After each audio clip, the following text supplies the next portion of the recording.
tieto verše tak likvidujú očistec ako nič iné.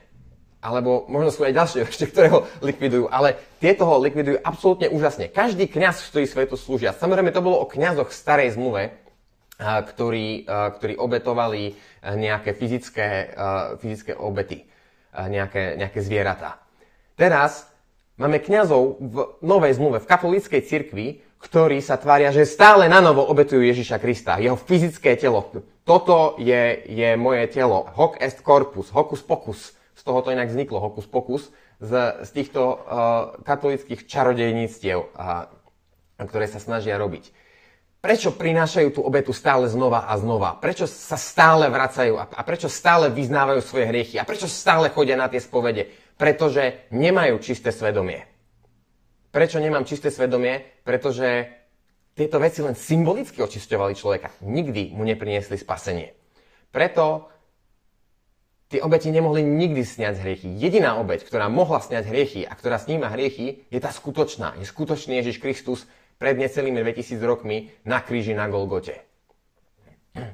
A píše sa, ale on donesúc jednu bytnú obeť za hriechy, posadil sa navždy po pravici Božej. A potom hovorí, lebo jednou obeťou zdokonalil navždy tých, ktorí sa posväcujú. Takže ak som posvetený Kristom, tak som posvetený raz a navždy. Už nemám zlé svedomie hriechov. Prečo? Pretože mi odpustil všetky hriechy. Pretože viem, že sú odpustené. Presne to tam potom hovorí. Toto je zmluva, ktorú uzavriem s nimi po tých dňoch. Dám svoje zákony na ich srdcia a napíšem ich na ich mysle. A na ich hriechy a na ich neprávosti viacej nikdy nespomeniem. Jeho zákony v našich srdciach a v našich mysliach, to je presne to, čo som vysvetľoval začiatkom tohto videa. Že náš nový človek to má vnútri.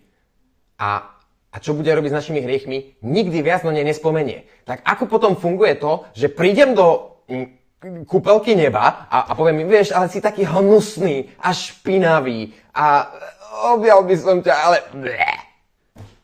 takto Boh nefunguje. Boh hovorí, že keď nás raz očistil, tak sme čistí navždy.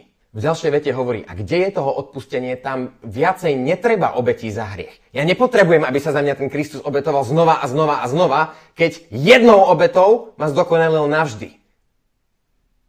Keď hovorí, že obetuješ Krista znova a znova, znamená to, že Kristova obeta nie je dokonalá. A na čo sa spoliehaš? Na svoje vlastné skutky, ktoré ťa pošlú tak akorát do pekla.